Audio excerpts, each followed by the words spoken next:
Hey, it's Soleil, and this is episode 154 of the Orange Pill Investor. And today I want to talk about whether there is a strategy that you can win 100% of your trades. And the answer is yes.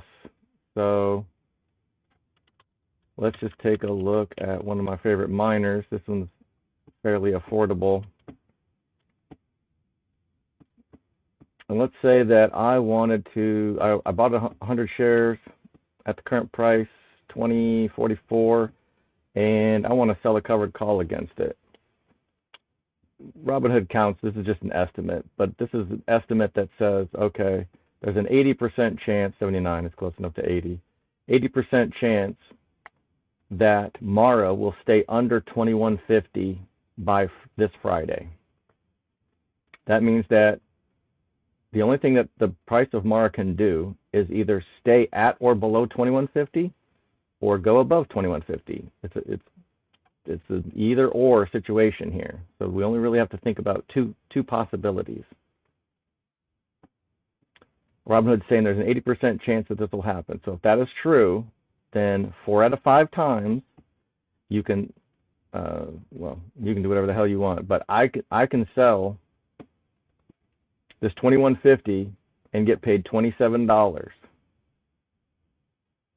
4 out of 5 times I will sell this for 27, and then on Friday I'll buy it back for like $1 or just let it expire worthless.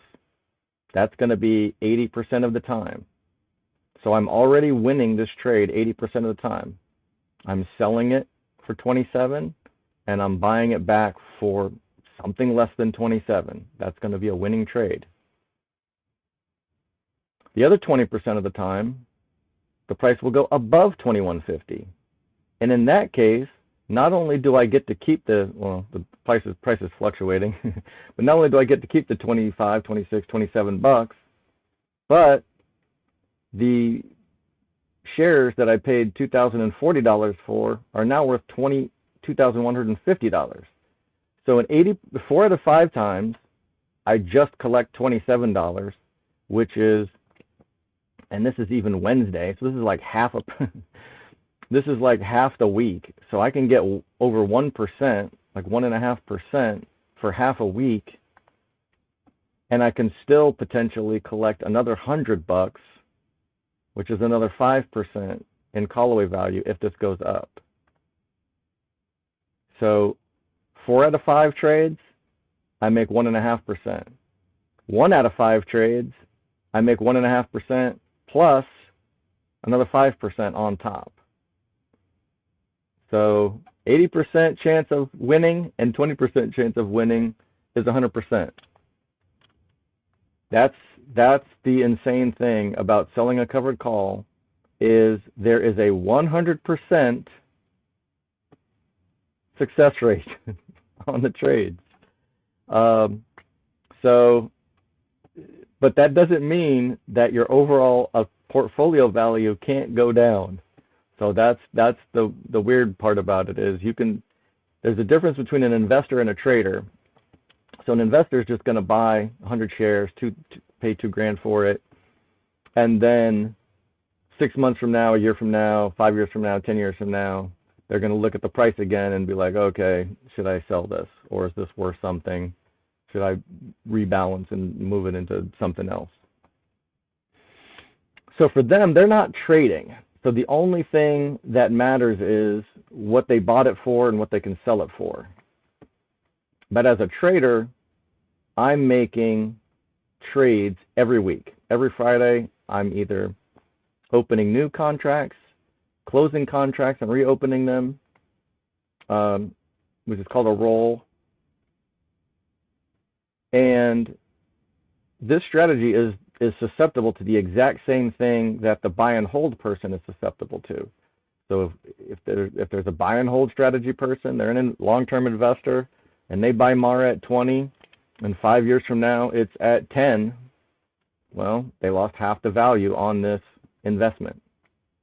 That is still the case with a covered call strategy. So you can win 100% of these trades, these options trades. And if you make, $30 a week, for the next 50 weeks and make $1,500, but the price of Mara at some point just crashes to $5, well, you're not going to be able to make $30 a week on it, number one.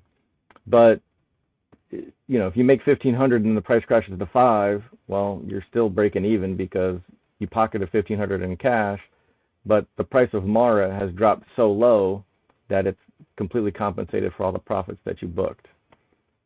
So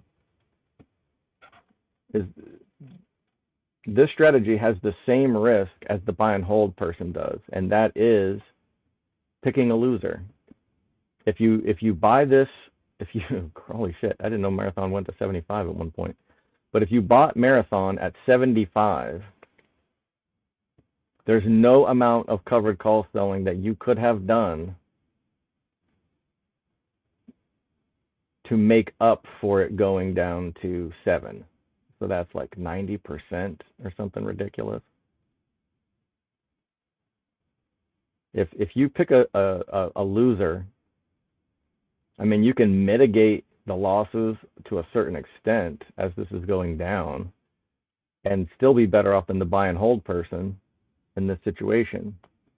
But there's no amount of selling covered calls that's going to mitigate this damage completely. So it is still possible to have your overall account value go down. But selling covered calls literally wins every single time, because the whole point of the stock market and the age-old wisdom that people will say, and really that's the only thing that you need to know in the stock market is buy low, sell high, right? But the important part is really sell high, because let's just look at Apple for a second. Actually, NVIDIA. Everybody loves NVIDIA. I could do Apple too, because they just went over the 52-week highs. But if you were watching NVIDIA and you're like, oh man, it's $48 a share, you know, I don't really want to buy this unless it goes to 40. So I'll just put in a limit order here. And if it goes down to 40, then I'll buy NVIDIA, because that's, you know, I want to buy a dip. That's the important thing in the stock market, is just buying dips, right? Well, I got bad news for you, because from January 2024, it never went down to 40 again. So you put in a limit order for $4,000. You obligated $4,000 of collateral if you put in for 100 shares. And then your collateral just sat there doing nothing. But if you didn't say, oh, I got to buy low, I got to buy a dip, and you just said, you know what, I think NVIDIA is worth $48 a share, then 6 months later, it's tripled. So the important part is sell high. The buy low part is kind of assumed. The only way that you can sell high is the assumption that you bought it for something less. But you don't have to buy a dip. You just have to, you can buy something on its way up. And so, just going back to the Mara example again, I'm going to buy something. I'm not waiting for a dip. But right up front, I'm saying, you know what? I am willing to sell this at a 10% profit at $22.50. Or I'm willing to sell, this is halfway through the week, so let's just say a 5% profit at $21.50. And on top of that, not only am I willing to make 10% in a week, but I want to go ahead and get paid another 1.5% just for entering into the contract. And so for anybody who don't know how options work, this option is out of the money. It's a call, and the price is above the current share price. That means that this option has no intrinsic value. Intrinsic value would mean that when you buy a call, that gives you the right but not the obligation to exercise this option, which would mean that you're agreeing to buy these shares at $21.50. Now, the reason why this has no intrinsic value is because you'd have to be an idiot to buy these shares at 21.50 when you can just buy them at 20.46. So an options contract has no intrinsic value when you would actually lose money by exercising it. This only gets intrinsic value when the price goes up to 22, 22.50, 23, etc. Then you can buy these shares, you exercise, and you buy the shares for 21.50, stock's worth 23, you pocket the $150 difference, or your account value would be 150 more. So that means that this contract only has extrinsic value. And extrinsic value is governed solely by time. So this little number right here, this Greek, theta, there's 12 cents a day draining out of this 30-cent contract. So by Friday, that's like 2.5 days worth. 12 cents is going to drain out today, 12 cents is going to drain out Thursday. That leaves like a nickel left, and so then like 6 more cents would drain out of this contract on Friday. Now, it doesn't literally have to be that exact. This is just ballpark. These are all kind of estimates.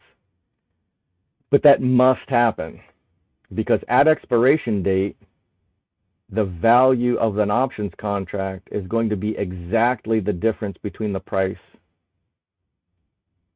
and the strike.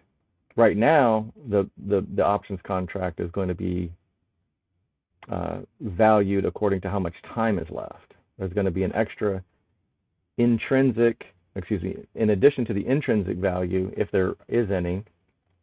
Like if you bought this one at 16, this one has the distance between 16 to 20.50 is $450, $4.50 times 100.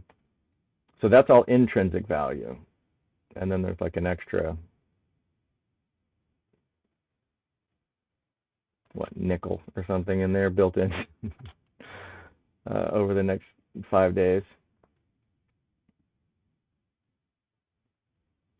So by expiration, this $30 must drain out. And even if the price does go to 22, the price of the option will be 50 cents. If the price is 22, the price of this option would go to 50 cents on Friday at like 2 p.m. And all of the extrinsic value would be out. So regardless, you're still collecting this 30 cents.